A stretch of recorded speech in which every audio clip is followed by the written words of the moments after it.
Les eaux boueuses de la rivière Mara se précipitaient contre la poitrine de David Thompson alors qu'il luttait pour sa survie.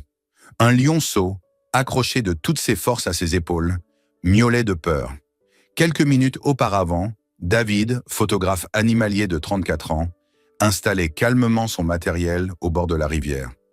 8 années passées à documenter la faune du Masai Mara l'avaient endurci, mais rien ne l'avait préparé à cette scène bouleversante. Un lionceau emporté par les flots furieux de la rivière en crue, entraîné par les pluies diluviennes de la nuit. Le petit, âgé d'à peine 4 mois, avait glissé dans l'eau après que la berge se soit effondrée sous ses pattes.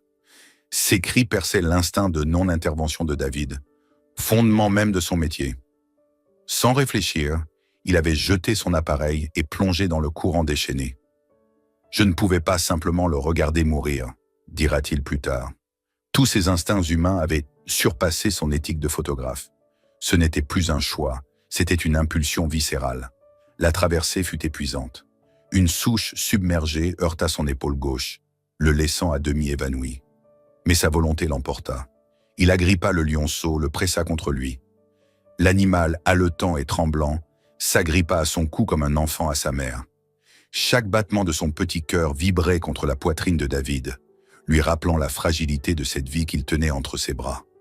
L'eau semblait vouloir les avaler, mais il se battait avec une détermination farouche. Ce que David ignorait, c'est que la scène était observée. Cachés dans les herbes hautes et les ombres des acacias, 5 lionnes suivaient chaque mouvement, chaque bruit. La troupe, menée par une matriarche puissante, était à la recherche du petit depuis des heures. Et maintenant, elles étaient là, face à l'humain qui tenait leur petit dans ses bras. Leurs yeux ambrés luisaient de tension et d'alerte. Le lionceau contre David appelait faiblement à l'aide, des sons qui guidaient les pas fébriles de sa famille. Alors que David atteignait la rive, à bout de souffle, il leva les yeux et vit l'inimaginable. Toute la troupe était rassemblée, y compris un grand lion au regard perçant, à la crinière sombre. Il formait un arc menaçant entre lui et la terre ferme. David comprit aussitôt qu'il n'avait nulle part où fuir. Coincé, il tenait un lionceau au milieu d'adultes redoutables. Chaque fibre de son être lui criait de ne pas bouger. Il sentit son rythme cardiaque s'accélérer, le goût du sel et de la peur sur ses lèvres. La matriarche s'avança. David se figea. Il s'attendait à l'attaque. Il connaissait les règles de la nature. Les lionnes protègent leurs petits avec férocité. Mais il lut autre chose dans les yeux ambrés de la mère. Non pas de la rage, mais de la reconnaissance. Une compréhension silencieuse semblait passer entre eux. Le lionceau gazouilla doucement. Ce son détendit l'atmosphère. Lentement, la matriarche entra dans l'eau. Elle s'approcha de David, tendue mais non agressive. Chaque pas soulevait des remous dans l'eau peu profonde. Puis à quelques centimètres de lui, elle baissa la tête en signe de salut. Un silence saisissant s'installa. Les autres lions ne bougeaient plus, comme figés dans une cérémonie ancestrale. David, figé, sentit alors la langue rugueuse de la lionne caresser son front. Ce geste réservé aux membres de leur troupe bouleversa tout ce qu'il croyait savoir. Il avait été temporairement accepté par la fierté. Une émotion brûlante monta dans sa gorge. Il venait de franchir une frontière invisible entre espèces. Les autres lionnes s'approchèrent. Le lion s'assit en silence, ses muscles détendus. David, tenant toujours le petit, s'aventura vers la rive. Aucun lion ne l'arrêta. Ils lui ouvrirent un chemin. Il déposa le lionceau sur le sol. La matriarche bondit vers lui, le renifla, le nettoya, le rassura avec des murmures doux. Les lionnes le rejoignirent, suivis du lion qui posa délicatement son museau sur la tête du petit. David s'agenouilla, trempé, bouleversé, assistant à des retrouvailles dignes des plus grandes histoires d'amour. Il aurait dû être terrifié. Il était honoré. Et ce n'était que le début. Dans ce moment suspendu, David comprit que sa vie venait de changer, à jamais liée à celle de cette famille sauvage. Il ne savait pas encore ce qui allait suivre, mais au fond de lui, quelque chose avait été réveillé, une nouvelle compréhension du lien entre les espèces. Et ce lien, inexplicable mais indéniable, allait façonner le reste de son existence. Alors que David reprenait lentement son souffle sur la berge, les gouttes s'écoulant de ses cheveux dans la boue, la fierté de lion formait un cercle protecteur autour du petit récupéré. Les ronronnements doux et graves se mêlaient au bruit du vent dans les herbes, créant une ambiance surréaliste. David resta figé, fassé par la scène intime à laquelle il assistait. Le lionceau, encore chancelant, frottait sa tête contre le ventre de sa mère. L'instant dégageait une telle tendresse qu'il en oubliait la présence des griffes et des crocs. Il était au cœur d'un tableau vivant que peu d'humains auraient pu imaginer. Mais alors qu'il pensait pouvoir se retirer discrètement, un grondement étrange attira son attention. La matriarche avait levé la tête et poussé un son bas, rythmé, presque chantant. Immédiatement, la fierté se mit en mouvement. 2 lionnes se placèrent de chaque côté de David, et le lion mâle s'approcha en silence. C'était une procession, ordonnée, significative. « Non, c'est impossible », murmura David. Il venait de comprendre. Il l'escortait. Il n'était pas prisonnier, ni toléré. Il était protégé. Une garde d'honneur féline s'était formée pour lui permettre de regagner son équipement, laissé près d'un acacia. Le chemin tracé par les lions était net, presque solennel. Chaque pas semblait résonner dans la savane. C'était comme si les lions exécutaient un rite ancien, un hommage silencieux au courage et à la compassion humaine. Le cœur de David battait si fort qu'il sentait son pouls dans ses tempes. Pourtant, il ne ressentait ni panique ni peur. C'était une paix indicible, comme s'il était devenu partie intégrante de quelque chose de plus vaste, de plus ancien. Le petit lionceau, ragaillardi, trottait joyeusement à ses côtés, s'arrêtant parfois pour frotter son museau contre sa cuisse. Une connexion s'était formée, inexplicable mais profonde. À mesure qu'ils avançaient, David sentait qu'ils pénétraient un monde invisible aux autres hommes. Lorsqu'ils atteignirent le pied de l'arbre, la procession s'arrêta. La matriarche s'avança une fois de plus. Elle s'approcha de David, le renifla doucement, puis inclina sa tête massive contre la sienne. Ce geste, filmé par la caméra d'action que David portait encore, allait devenir l'une des images les plus virales de l'histoire de la photographie animalière. Chaque fauve, à son tour, vint le saluer. Le lion mâle lui donna un coup d'épaule, puissant mais mesuré. Enfin, le petit s'assit devant lui, leva les yeux, miaula, puis tourna les talons et rejoignit sa famille.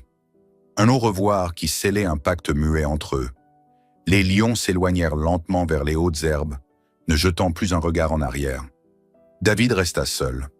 Le vent souffla doucement, remuant les herbes et effaçant les traces. Il resta figé longtemps, les yeux humides, l'esprit débordant de questions et d'émerveillement. Il savait que ce moment ne se reproduirait jamais. Le ciel prenait une teinte dorée et les premiers chants d'oiseaux du crépuscule accompagnaient sa méditation. La lumière du jour s'estompait, mais dans l'esprit de David, quelque chose brillait toujours. Le soir même, de retour à son camp, David visionna les images capturées. Chaque geste, chaque regard, chaque miaulement avait été enregistré. Il envoya les séquences à son amie et collaboratrice, la biologiste Sarah Mbeki. Sa réaction fut immédiate. Elle sauta dans le premier vol en direction du Kenya. Pour elle, ce comportement relevait de l'inédit, du jamais vu. Une lionne sauvage reconnaissant un humain comme allié était une percée scientifique. Les chercheurs à travers le monde allaient bientôt débattre de cette interaction exceptionnelle. Sarah rassembla une équipe de spécialistes en cognition animale, communication interespèces et éthologie. Dans les jours suivants, David retourna à la rivière, seul. Il voulait comprendre. Et à sa grande surprise, il vit la fierté à distance. Pas de grognement, pas d'hostilité. La matriarche était là, majestueuse, et leva les yeux vers lui. Un souffle court, presque un soupir. C'était une salutation. Un acte conscient de reconnaissance. Le lionceau devenu plus fort bondissait dans les fourrés sous le regard protecteur de ses tantes. Et à chaque visite, David ressentait un lien, non pas de simple tolérance, mais de respect partagé. Il dressait alors son trépied à distance, sans interférer, témoin silencieux d'un monde qu'il apprenait à connaître autrement. Ce que David vivait dépassait la science et l'instinct. Il touchait à l'invisible, à ce tissu discret qui relie les êtres vivants au-delà des mots. Chaque retour à la rivière était comme un pèlerinage. Il comprit peu à peu qu'il n'avait pas simplement été toléré, il avait été reconnu. Et cela, dans le langage des lions, signifiait tout.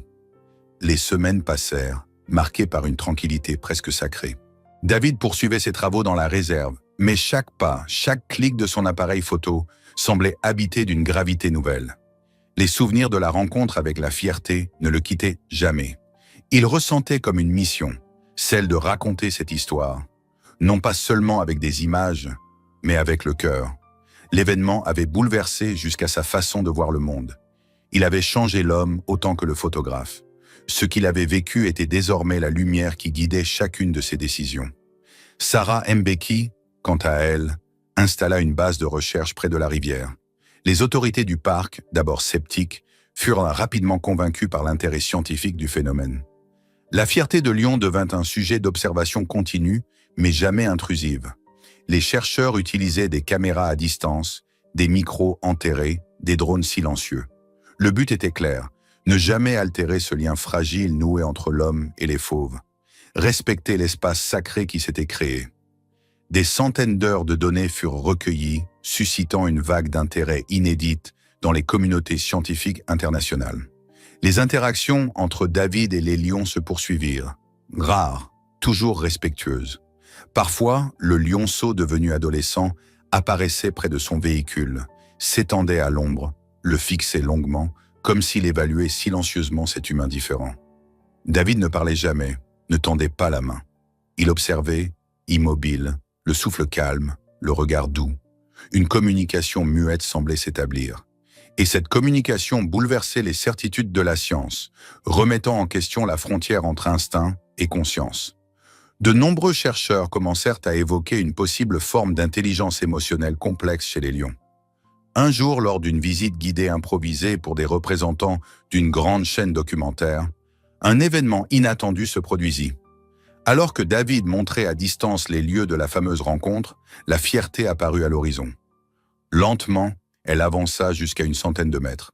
La matriarche s'arrêta, fixa David, et à la surprise de tous, s'assit. Le lionceau, maintenant imposant, la rejoignit. Le silence était total. Les visiteurs n'osèrent plus respirer. Même les caméramans, pourtant aguerris, restèrent figés, conscients de vivre un moment unique. David descendit du véhicule. Pas un mot, pas un geste brusque. Il fit quelques pas, puis s'arrêta. Il s'agenouilla. C'était un geste de respect, d'humilité. Le lion adolescent s'approcha, lentement, s'arrêta à quelques pas et inclina la tête. Un souffle léger passa entre eux. Cette image fut capturée par les caméras. Mais pour David, elle valait plus que tout récit.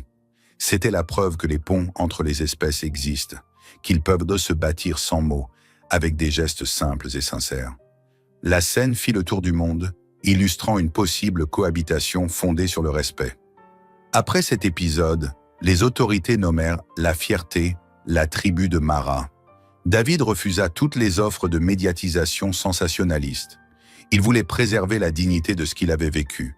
Il accepta cependant de collaborer à un documentaire scientifique avec Sarah, centré sur la cognition sociale des lions. Le film, diffusé dans le monde entier, toucha des millions de spectateurs. Il fut évoqué dans des conférences, des débats, des publications académiques.